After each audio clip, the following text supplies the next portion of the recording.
नमस्कार। इस लॉकडाउन में मैं अपने बचपन में पहुंच गई हूं। इस सप्ताह 3 रातें ऐसी हुई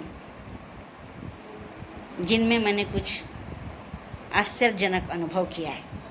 ऐसे आश्चर्य की बात वो नहीं है, लेकिन बहुत दिनों के बाद ये चीज़ देखने को मिली, इसलिए आश्चर्य हुआ। एक रात मेरी नींद 2:45 में खुल गई। मैं उठी, लेकिन चारों तरफ मुझे सन्नाटा दिखाई दिया, इसलिए पुनः सो गई। फिर 3-4 दिनों के गैप के बाद मेरी नींद 3:45 में खुली। 3:45 में खुली तो फिर बाहर देखा तो चिड़ियों की चहचहाहट आ रही थी, लेकिन थोड़ी धीमी आवाज़ में और कम संख्या में। लेकिन उस दिन मैं सोई नहीं। फिर आज सुबह मैं 4:30 बजे उठी और बाहर देखा कि काफ़ी संख्या में चिड़ियों की चहचहाहट सुनाई दे रही है। उस चहक में मुझे इतना आनंद आया और मुझे लगा जैसे चिड़ियों को भी आनंद आ रहा है, वो आनंद में ही उतना चहक रही हैं। और उनकी चहचहाहट सुनते ही मैं अपने बचपन में चली गई। मेरा बचपन ठेठ गांव, माल मवेशी, पशु पक्षी, खेत खलिहान, इसी में बीता है। और ठेठ गांव के लोगों के साथ मैंने अपना जीवन बिताया है, जो मुझे बहुत ही आनंददायक लगा है।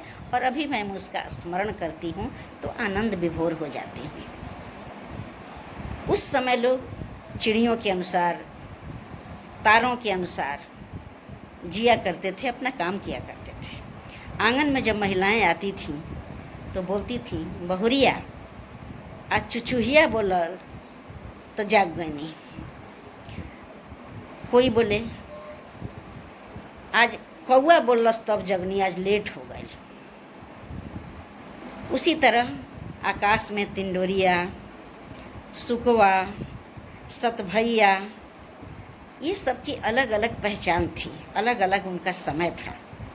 घड़ी की कोई ज़रूरत नहीं थी, किसी के पास घड़ी होती भी नहीं थी, लेकिन सारे काम समय से होते थे, प्रकृति के अनुसार। चुचुहिया एक चिड़िया थी, हालांकि मैंने उसे देखा नहीं है, लेकिन चुचुहिया बहुत प्रसिद्ध थी रात में जागने के लिए। और अभी तो गौरैया देखने को नहीं मिलती, अब तो गौरैया दिवस मनाया जाता है। लेकिन जब मैं बच्ची थी उस समय पुराने घरों में चिड़ियों के रहने की गुंजाइश थोड़ा ज़्यादा होती थी, इसलिए हर घर में गौरैयों का बसेरा होता था। झुंड के झुंड चिड़ियाँ घरों में हुआ करती थीं और सुबह में तो उनके कोलाहल से सो सकना मुश्किल हो जाता था, इसलिए अलार्म की कोई ज़रूरत नहीं थी। यहाँ तक कि बच्चों के लिए नकली खिलौनों की भी ज़रूरत नहीं होती थी। ऐसा भी मैंने देखा है कि छोटे छोटे बच्चों को तेल लगाकर, दूध पिलाकर सुला दिया जाता था और बच्चे घंटों अपना चिड़िया देखकर खेल रहे हैं। हम लोग भी खेलते थे चिड़ियों के साथ। इस तरह का बीता। और आज जब मैंने सुना कि चिड़ियाँ इस तरह से कलरव कर रही हैं, मुझे उनकी आवाज़ में खुशी लगी, मस्ती लगी, खिलखिलाहट का अनुभव हुआ। और मुझे लगा कि इन चिड़ियों को अभिव्यक्ति की आज़ादी मिल गई है। लेकिन ऐसा क्यों हुआ, ये भी सोचने को मैं बाध्य हुई कि इतने दिनों से तो मैंने कभी नहीं सुना था, लेकिन आज सुन रही हूँ तो मुझे लगा कि ज़रूर ये लॉकडाउन का प्रभाव है, जिसमें प्रदूषण ख़त्म हो गया है, कहीं दूसरे तरह का कोलाहल नहीं है। और इस कोलाहल रहित वातावरण में, सुगंधित वातावरण में चिड़ियों को आनंद आ रहा है, पशु पक्षियों को आनंद आ रहा है, इसलिए ये इतना खेल रही हैं और मस्ती कर रही हैं।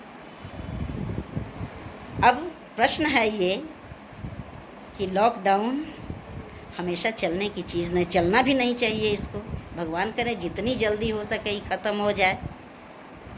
लेकिन मुझे तो ये लगता है कि प्रकृति ने एक सबक के रूप में मानव को सीख देने के लिए ये खेल खेला है। कोविड-19 प्रकृति का ही एक लेसन है और उसने मानव को ये कहते हुए चेताया है कि अरे मानव, जो तुम विकास का ढकोसला ओढ़ते हो, इसको छोड़कर संभल जाओ और प्रकृति का दोहन करो, शोषण मत करो।